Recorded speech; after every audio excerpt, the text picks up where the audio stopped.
ಕಾಂಗ್ರೆಸ್ ಸರ್ಕಾರದ ವಿರುದ್ಧ ಕಾಂಗ್ರೆಸ್ ಶಾಸಕರೇ ಸಿಡಿದಿದ್ದಾರೆ. ಆಳಂದ ಶಾಸಕ ಬಿಆರ್ ಪಾಟೀಲ್ ಬೆನ್ನಲ್ಲೇ ಮತ್ತೊಬ್ಬ ಕಾಂಗ್ರೆಸ್ ಶಾಸಕ ರಾಜು ಕಾಗೆ ಕೂಡ ಹೊಸ ಬಾಂಬ್ ಸಿಡಿಸಿದ್ದಾರೆ.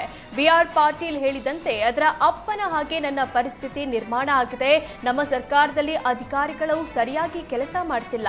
25 ಕೋಟಿ ಮುಖ್ಯಮಂತ್ರಿ ವಿಶೇಷ ಅನುದಾನ ಬಂದಿದೆ. ಆದರೆ 2 ವರ್ಷ ಆದರೂ ಇದುವರೆಗೂ ವರ್ಕ್ ಆರ್ಡರ್ ಕೊಟ್ಟಿಲ್ಲ. ನಮ್ಮ ರಾಜ್ಯದಲ್ಲಿ ಆಡಳಿತ ವ್ಯವಸ್ಥೆ ಸಂಪೂರ್ಣ ವಿಫಲವಾಗಿದೆ.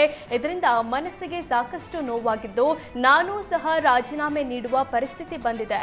2 ದಿನದಲ್ಲಿ ಮುಖ್ಯಮಂತ್ರಿಗೆ ರಾಜೀನಾಮೆ ಕೊಟ್ಟರೂ ಆಶ್ಚರ್ಯವಿಲ್ಲ ಅಂತ ಕಾಂಗ್ರೆಸ್ ಶಾಸಕ ರಾಜು ಕಾಗೆ ಆಕ್ರೋಶ ಹೊರಹಾಕಿದ್ದಾರೆ.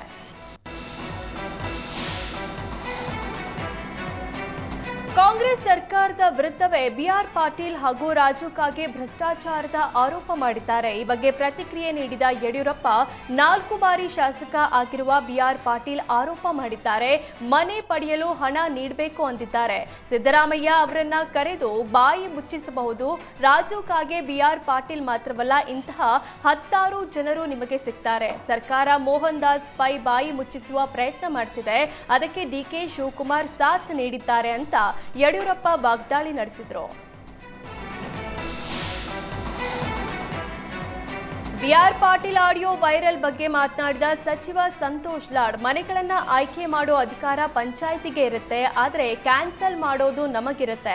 ಶಾಸಕರು ವಸತಿ ಹಂಚಿಕೆ ಅಧ್ಯಕ್ಷರಿರ್ತಾರೆ, ಗ್ರಾಮ ಪಂಚಾಯಿತಿಯವರೇ ಮನೆ ಅಲರ್ಟ್ ಮಾಡ್ತಾರೆ. ಬಿಆರ್ ಪಾಟೀಲ್ ಸೋಷಿಯಲ್ ಮೂವ್ಮೆಂಟ್ ನಿಂದ ಬಂದವರು, ಹಾಗಾಗಿ ಇದರ ಬಗ್ಗೆ ಹೆಚ್ಚು ಗೊತ್ತಿಲ್ಲ ಅಂತ ಹೇಳಿದ್ರು. ಇನ್ನು ಶಾಸಕ ರಾಜು ಕಾಗೆ ಯಾವ ಇಲಾಖೆಯ ಬಗ್ಗೆ ಹೇಳಿದ್ದಾರೋ ಗೊತ್ತಿಲ್ಲ. ನಮ್ಮ ಪಾರ್ಟಿಯಲ್ಲಿ ಡೆಮಾಕ್ರಸಿ ಇದೆ, ಹೀಗಾಗಿ ಹೇಳೋದಕ್ಕೆ ನಮ್ಮ ಪಕ್ಷದಲ್ಲಿ ಅವಕಾಶ ಇದೆ. ಬಿಜೆಪಿಯಲ್ಲಿ ಅವಕಾಶ ಇಲ್ಲ, ಅಲ್ಲಿ ಬಹಿರಂಗವಾಗಿ ಮಾತಾಡಲ್ಲ ಅಂತ ಸಚಿವ ಸಂತೋಷ್ ಲಾಡ್ ಹೇಳಿದ್ರು. ವಸತಿ ಇಲಾಖೆಯಲ್ಲಿ ಭ್ರಷ್ಟಾಚಾರದ ಆರೋಪ ಮಾಡಿದ್ದ ಶಾಸಕ ಬಿಆರ್ ಪಾಟೀಲ್ ಆಡಿಯೋ ಕಾಂಗ್ರೆಸ್ ಸರ್ಕಾರಕ್ಕೆ ಮುಜುಗರ ಉಂಟು ಮಾಡಿದೆ. ಆಡಿಯೋ ವಿಚಾರದ ಬಗ್ಗೆ ಬಹಿರಂಗವಾಗಿ ಮಾತನಾಡದಂತೆ ರಾಜ್ಯ ನಾಯಕರ ಮೇಲೆ ಹೈಕಮಾಂಡ್ ಹದ್ದಿನ ಕಣ್ಣಿಟ್ಟಿದೆ. ಈ ಬಗ್ಗೆ ಮಾತಾಡಿ ಗೊಂದಲ ಮೂಡಿಸಬಾರದು ಅಂತ ನಾಯಕರು ಶಾಸಕರಿಗೆ ಹೈಕಮಾಂಡ್ ವಾರ್ನಿಂಗ್ ಕೊಟ್ಟಿದೆ. ಅಸಮಾಧಾನ ಏನೇ ಇದ್ದರೂ ಅದು ಪಕ್ಷದ ಆಂತರಿಕ ವೇದಿಕೆಯಲ್ಲಿ ಚರ್ಚೆ ಆಗಬೇಕು. ಹೈಕಮಾಂಡ್ ಎಚ್ಚರಿಕೆ ಹಿನ್ನೆಲೆ ಸಿಎಂ ಸಿದ್ದರಾಮಯ್ಯ ಸೇರಿದಂತೆ ಕಾಂಗ್ರೆಸ್ ನಾಯಕರು ಮೌನ ವಹಿಸಿದ್ದಾರೆ. ಕಾಂಗ್ರೆಸ್ ಸರ್ಕಾರದ ವಿರುದ್ಧ 2ನೇ ಬಾರಿ ರಾಜ್ಯಾದ್ಯಂತ ಬೃಹತ್ ಹೋರಾಟಕ್ಕೆ ಕಮಲ ಪಡೆ ಪ್ಲಾನ್ ಮಾಡಿದೆ. ಈ ಬಗ್ಗೆ ಬಿಜೆಪಿ ಸಂಸದ ಬಸವರಾಜ ಬೊಮ್ಮಾಯಿ ತಿಳಿಸಿದ್ದಾರೆ.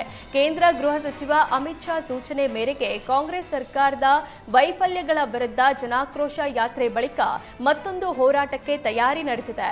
ಬಿಜೆಪಿ ರಾಜ್ಯಾಧ್ಯಕ್ಷ ವಿಜಯೇಂದ್ರ, ವಿಪಕ್ಷ ನಾಯಕ ಆರ್ ಅಶೋಕ್ ಸೇರಿದಂತೆ ಬಿಜೆಪಿ ಘಟಾನುಘಟಿ ನಾಯಕರ ನೇತೃತ್ವದಲ್ಲಿ ಶೀಘ್ರದಲ್ಲೇ ಹೋರಾಟ ಪೂರ್ವಭಾವಿ ಸಭೆ ನಡೆಯಲಿದೆ.